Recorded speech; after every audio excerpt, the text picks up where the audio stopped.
But there is something which was implicit in all the traditions, and even beyond we had these schools of law, is to be able to come with a new understanding and to implement in the right way the text. You need to know the environment. So the knowledge of the environment was implicitly everywhere.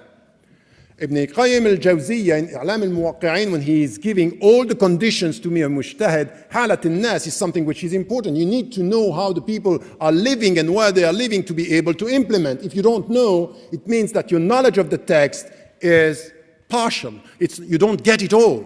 You need to know what the people are experiencing. And if you live in any Muslim majority countries or in the West, you need to know this knowledge. This is part of being a mujtahid and a mufti. A mufti needs to know where the people and what the people are experiencing. If not, you're just coming with the text and you don't understand what the people are experiencing in their daily life.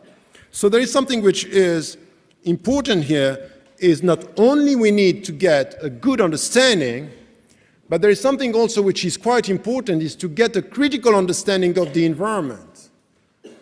And a critical understanding of the environment, it's important. Why? Because you need to know what are the pressure that the people are facing. Because today I have people coming to me telling me, oh, we need a reform, and the way they ask the question is quite clear that they are under the pressure of the surrounding society. They are not coming with the intention of faithfulness, they are coming with the intention to please. To please power or dominant culture, the world. I say this is the way to be open-minded. So question your intention. What do you want? And this is something which is important. When you are in our situation, in the Muslim majority countries as well as in the West, you cannot just come and say, oh, it's a neutral question.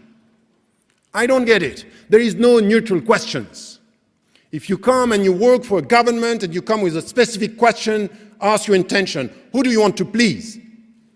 Because some government, as it was said, I haven't seen a government giving money, not only in the West, but in Muslim majority countries, they give money, they have a specific intention.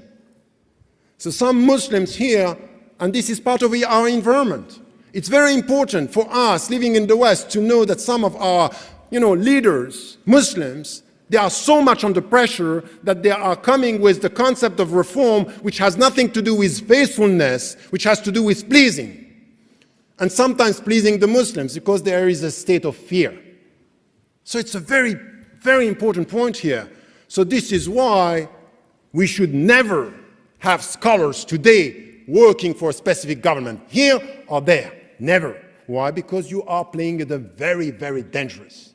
Very dangerous. So what I'm saying here, by saying never, is, once again, and I think that the point was very important here, question the intention of the scholar, because sometimes in a specific issue it's quite important to be close to the rulers, to be able to be critical, to be able to help them to be critical and to understand that. So, once again, not to be used by governments, and not only in our societies, in the West, in Muslim majority countries, not to take into account this pressure coming from the environment could be very dangerous. This is why scholars or people coming from within, they should be very clear on knowing the text, knowing the environment, but the atmosphere, the environment, the psychology